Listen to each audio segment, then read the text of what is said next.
Hello, YouTube fans! Didn't realize my jacket was that high. Low, whatever.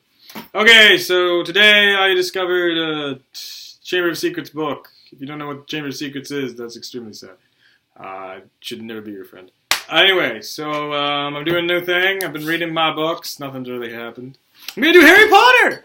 I know I was supposed to read Suicide Squad. Sorry, girl! I have to get $10 someday. So, I'm gonna start with the first chapter. I'm gonna do Harry Potter. I'm gonna do all the books, because why not? What else do I do in my life? The Boy Who Lived. Mr. and Mrs. Dursley of number 4 Privet Drive are proud to say that they were perfectly normal. Thank you very much. They were the last people you'd expect to be involved in anything strange and mysterious, because they just didn't hold with such nonsense. Mr. Dursley was the director of a firm called Grunnings, which made drills. He was a big, beefy man with hardly any neck, although he did have a very large mustache. Mrs. Dursley was thin and blonde, and had nearly twice the usual amount of neck, which came in very useful as she spent so much of her time craning over gardens' fences, spying on the neighbors. The Dursleys had a small son called Dudley, and in their opinion, there was no finer boy anywhere. The Dursleys had everything they wanted, but they also had a secret, and their greatest fear was that somebody would discover it. They didn't think they could bear it if anyone found out about the Potters. Mrs. Potter was Mrs. Dursley's sister, but they hadn't met for several years. In fact, Mrs. Dursley pretended she didn't have a sister, because her sister and her good-for-nothing husband were as un-Dursley-ish as it was possible to be. The Dursleys shuddered to think what the neighbors would say if the Potters arrived in the street. The Dursleys knew that the Potters had a small son too, but they had never even seen him. This boy was another good reason for keeping the Potters away. They didn't want Dudley mixing with a child like that. When Mr. and Mrs. Dursley woke up on the dull, grey Tuesday our story starts, there was nothing about the cloudy sky outside to suggest that strange and mysterious things would soon be happening all over the country. Mr. Dursley hummed, He picked out his most boring tie for work, and Mrs. Dursley gossiped away happily as she rustled a screaming Dudley into his side chair. Oh yes, I hear that Nancy is pregnant again. Yeah, I know. I don't really know why she's pregnant. And Dudley, shut up! None of them noticed a large, tawny old owl flutter past the window. Ooh! Ooh! At 8:30, Mr. Dursley picked up his briefcase, pecked Mrs. Dursley on the cheek, and tried to kiss Dudley goodbye, but missed, because Dudley was now having a tantrum and throwing his cereal at the wall. Little tyke, chortled Mr. Dursley. As he left the house, he got into his car and backed out on number 4's drive. It was on the corner of the street they noticed the first sign of something peculiar. A cat, reading a map. For a second, Mr. Dursley didn't realize what he had seen. Then he jerked his head around to look again. There was a tabby cat, standing on the corner of Privet Drive, but there wasn't a map in sight. What could he have been thinking of? It must have been a trick of the light. Mr. Dursley blinked and stared at the cat. It stared back. As Mr. Dursley drove around the corner up the road, he watched the cat in his mirror. He was now reading the sign that said Privet Drive. No, looking at the sign. Cats couldn't read maps or signs. Mr. Dursley gave himself a little shake and put the cat out of his mind as he drove towards town. He thought of nothing except the large order of drills he was hoping to get that day. He's compensating for something. But on the edge of town, drills were driven out of his mind by something else. As he sat in the usual morning traffic jam, he couldn't help notice that there seemed to be a lot of strangely dressed people about. People in cloaks. Mr. Dursley couldn't bear people who dressed in funny clothes. The get-ups you saw in young people. He supposed this was some stupid new fashion.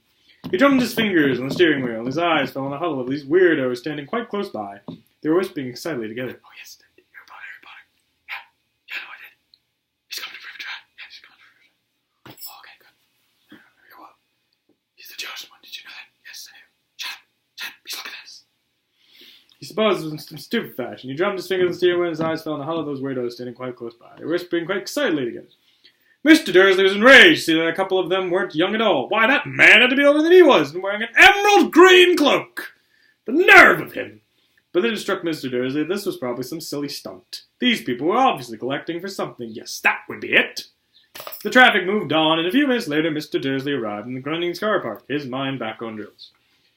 Mr. Dursley always sat with his back to the window in his office on the 9th floor. If he hadn't, he might have found it harder to concentrate on drills that morning. He didn't see the owl swooping past in broad daylight, though people down the street did. They pointed and gazed, open-mouthed, as owl after owl sped overhead. Most of them had never seen an owl, even at night time. Mr. Dursley, however, had a perfectly normal owl-free morning. He yelled at 5 different people, Hey! Hey! Hey! Hey! Get back to work! He made several important telephone calls. Hello? Yes, I'd like to order a drill. Hello? Yes, a drill. Yes, I want more drills.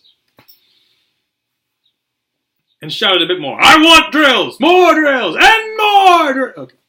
He was in a very good mood until lunchtime, when he thought he'd stretch his legs and walk across the road to buy himself a bun from the baker's opposite. He'd forgotten all about the people in cloaks until he passed a group of them next to the baker's. He eyed them angrily as he passed. He didn't know why, but they made him uneasy. This lot were whispering excitedly too. "Oh yes, it's Harry Potter. Is that the guy he's going to be living with? I'm not really sure. You know what?" And he couldn't see a single collecting tin. It was on his way back past them, clutching a large donut in a bag, that he caught a few words of what they were saying. "The Potters, that's right. That's what I heard. Yes, there's no Harry." Mr. Dursley stopped dead. Fear flooded him. He looked back at the whisperers as if he wanted to say something to them, but thought better of it. He dashed back across the road, hurried up to his office, snapped at his security guard not to disturb. "Don't disturb me!" Seized his telephone and almost finished dialing his home number when he changed his mind. He put the receiver back down, stroked his mustache, thinking. No, he was being stupid. Potter wasn't such an unusual name. He was sure there were lots of people called Potter who had a son called Harry. Come to think of it, he wasn't even sure his nephew was called Harry.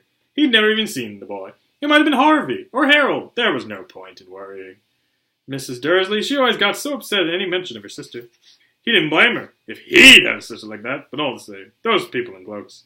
Found it a lot harder to concentrate on drills that afternoon, and when he left the building at 5 o'clock, he was still so worried that he walked straight into someone just outside the door. "Sorry," he grunted, as the tiny old man stumbled and almost fell.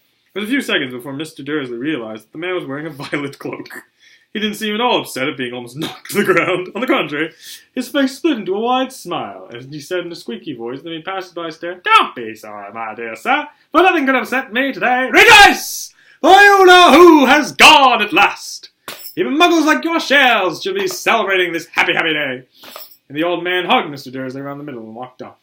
Mr. Dursley stood rooted to the spot. He had been hugged by a complete stranger. He also thought he had been called a muggle, whatever that was. He was rattled. He hurried to his car and set off home, hoping he was imagining things, which he had never hoped before because he didn't approve of imagination. As he pulled into the driveway of number 4, the first thing he saw, and didn't improve his mood, was the tabby cat he'd spotted that morning. It was now sitting on the garden wall. He was sure that it was the same one. It had the same markings around its eyes. "Shoo!" said Mr. Dursley loudly. The cat didn't move. It just gave him a stern look. Was this normal cat behavior? Mr. Dursley wondered. Trying to pull himself together, he let himself into the house. He was still determined not to mention anything to his wife. Mrs. Dursley had a nice, normal day. She told him over dinner all about Mrs. Next Door's problems with her daughter and how Dudley had learnt a new word, "shunt." Mr. Dursley tried to act normally. When Dudley had been put to bed, he went into the living room in time to catch the last report on the evening news. "And finally, bird watchers everywhere have reported that the nation's owls have been behaving very unusually today. Although owls normally hunt at night and are hardly ever seen in daylight, there have been hundreds of sightings of these birds flying in every direction since sunrise. Experts are unable to explain why the owls have suddenly changed their sleeping pattern." The newsreader allowed himself a grin. Most mysterious. "And now, over to Jim McGuffin with the weather. Going to be any more showers of owls tonight, Jim?" "Well, Ted," said the weatherman, I don't know about that. But it's not only the owls that have been acting oddly today.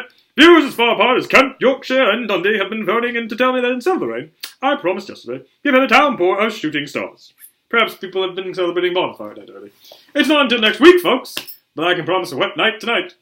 Mr. Dursley sat frozen in his armchair. Shooting stars all over Britain, owls flying by daylight, mysterious people in cloaks all over the place, and a whisper about the Potters. Mrs. Dursley came into the living room carrying 2 cups of tea. It was no good. He'd have to say something to her. He cleared his throat nervously. "Petunia, dear, you haven't heard from your sister lately, have you?" As he had expected, Mrs. Dursley looked shocked and angry. After all, he'd normally pretended she didn't have a sister. "No," she said sharply. "Why?" "Any stuff on the news," Mr. Dursley mumbled. "Owls, shooting stars, and there were a lot of funny-looking people in town today." "So?" snapped Mrs. Dursley. "Well, I just thought maybe it was something to do with, her lot." Mrs. Dursley sipped her tea through pursed lips. Mr. Dursley wondered whether he dared tell her he heard the name Potter. He decided that he didn't dare. He said, as casually as could, "Their son. He'd be about Dudley's age now, wouldn't he?" "I suppose so," said Mrs. Dursley stiffly. "What's his name again? Howard, isn't it?" "Harry. Nasty common name, if you ask me." "Oh, yes," said Mr. Dursley, started thinking horribly. "Yes, I quite agree." He didn't say another word on the subject as they went upstairs to bed. While Mrs. Dursley was in the bathroom, Mr. Dursley crept to the bedroom window and peered down to the front garden. The cat was still there. He was staring down Perfect Drive as though he was waiting for something. Was he imagining things? Could all this have anything to do with the Potters? If it did, if it got out that they were related to a pair of... Well, he didn't think he could bear it. The Dursleys gone into bed. Mrs. Dursley fell asleep quickly, but Mr. Dursley lay awake, turning it all over in his mind. His last comforting thought before he fell asleep was that even if the Potters were involved, there was no reason for them to come near him and Mrs. Dursley. The Potters knew very well what he and Petunia thought about them and their kind. He couldn't see how he and Petunia could get mixed up in anything that might be going on. He yawned, and turned over. It couldn't affect them. How very wrong he was. Mr. Dursley might have been drifting into an uneasy sleep, but the cat on the wall outside was showing no sign of sleepiness. It was sitting as still as a statue, its eyes fixed unblinkingly on the far corner of Privet Drive. It didn't so much as quiver when a car door slammed in the next street, nor when two owls swooped overhead. In fact, it was nearly midnight before the cat moved at all. A man appeared on the corner the cat had been watching. Appeared so suddenly and silently, you'd have thought he'd just popped out of the ground. The cat's tail twitched and its eyes narrowed. Nothing like this man had ever been seen in Privet Drive. He was tall, thin, and very old, judging by the silver of his hair and beard, which were both long enough to tuck into his belt. He was wearing long robes, a purple cloak which swept the ground, and high-heeled, buckled boots. His blue eyes were light, bright, and sparkling behind half-moon spectacles, and his nose was very long and crooked, as though it had been broken at least twice. This man's name was Albus Dumbledore. Albus Dumbledore didn't seem to realize that he had just arrived in a street where everything from his name to his boots was unwelcome. He was busy rummaging in his cloak looking for something, but he did seem to realize he was being watched, because he looked up suddenly at the cat, which was still staring at him from the other end of the street. For some reason, the sight of the cat seemed to amuse him. He chuckled and muttered, "I should have known." He had found what he was looking for in his inside pocket. It seemed to be a silver cigarette lighter. He flicked it open, held it up in the air, and clicked. The nearest street lamp went out with a little pop.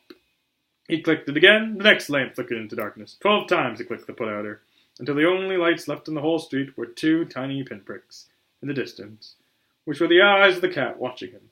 If anyone looked out of their window now, even beady-eyed Mrs. Dursley, they wouldn't be able to see anything that was happening down the pavement. Dumbledore slipped the put-outer back inside his cloak and set off down the street towards number 4, where he sat down on the wall next to the cat. He didn't look at it, but after a moment he spoke to it. "Fancy seeing you here, Professor McGonagall." He turned to smile at Tabby, but it had gone. Instead, he was smiling at a rather severe-looking woman who was wearing square glasses exactly shaped for the markings the cat had around its eyes.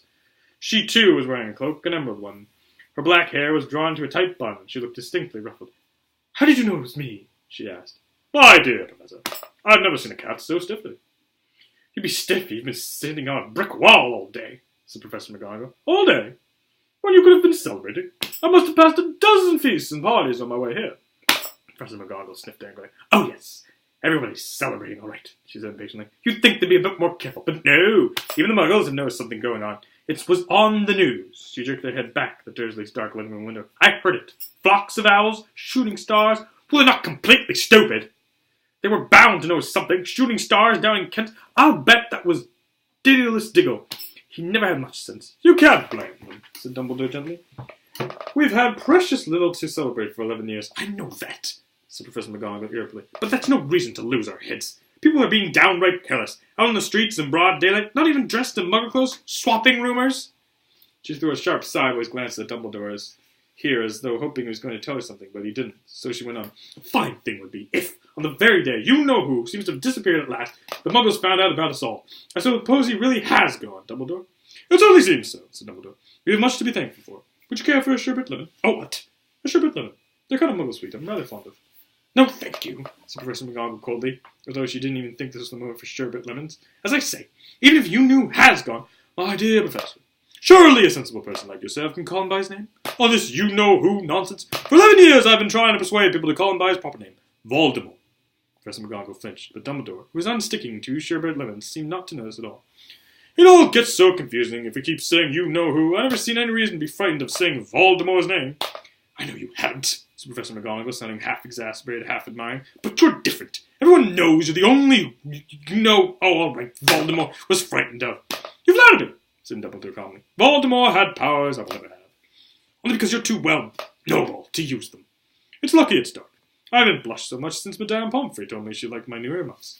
Professor McGonagall shot a sharp look at Dumbledore and said, "The owls are nothing to the rumours that are flying around. You know what everyone's saying about why he's disappeared? About what finally stopped him?"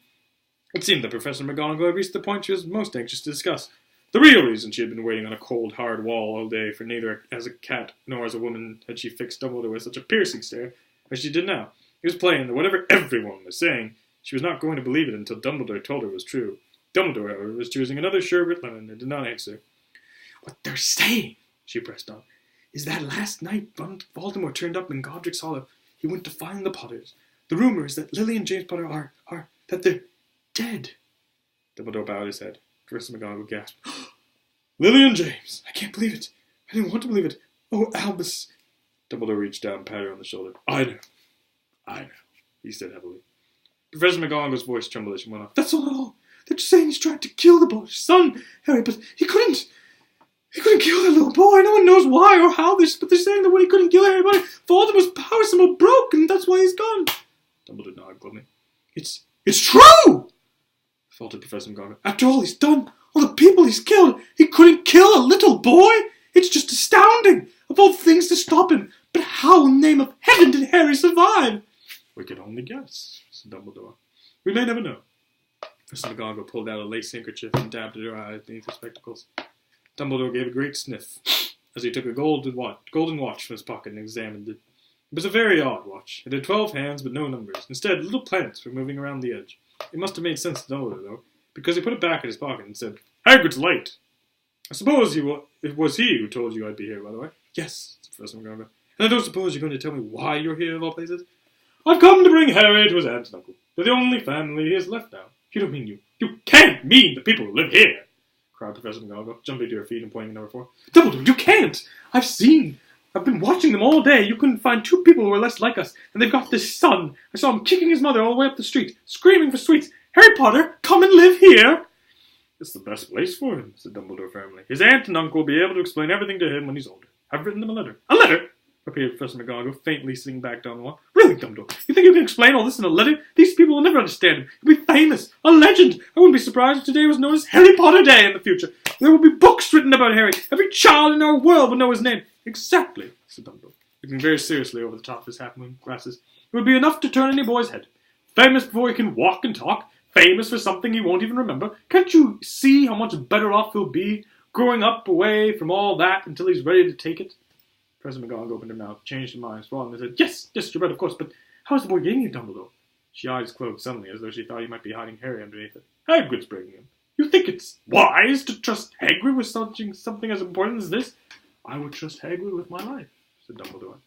I'm not saying his heart isn't in the right place, Professor McGonagall grudgingly, but you can't pretend he's not careless. He does tend to... What was that? A low rumbling sound had broken the silence around them. It grew steadily louder as they looked up and down the street for some sight of a headlight. It swelled to a roar as they both looked up at the sky, and a huge motorbike fell out of the air and landed on the road in front of them. If the motorbike was huge, it was nothing to the man sitting astride it. He was almost twice as tall as a normal man, and at least 5 times as wide. He looked simply too big to be loud, and so wild, long tangles of bushy black hair and beard hid most of his face.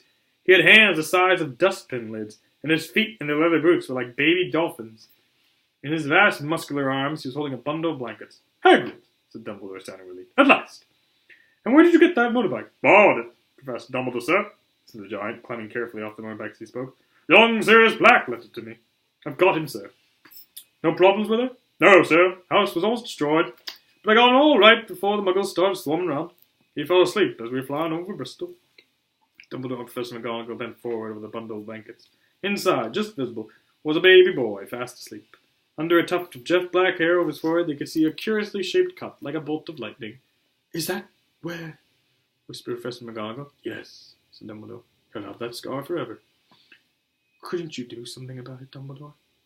Even if I could, I wouldn't. Scars can come in useful. I have one myself, above my left knee, which is a perfect map of the London Underground. Well, give him here, Hagrid. We'd better get this over with. Dumbledore took Harry in his arms and turned towards the Dursleys' house. Could I say goodbye, then, sir? Asked Hagrid. He bent his great shaggy head over Harry and gave him what must have been a very scratchy, whiskery kiss. Then, suddenly, Hagrid let out a howl like a wounded dog. Shh! Hissed Professor McGonagall. You'll wake the muggles. Sorry, sobbed Hagrid, taking out a large spot handkerchief and burying his face in it. I can't stand it. Lily and James dead, and poor little Harry off to live with muggles. Yes, it's all very sad, but get a grip on yourself, Hagrid, or you'll be found. Professor McGonagall whispered, patting Hagrid gently on the arm as Dumbledore stepped over the low garden wall and walked to the front door.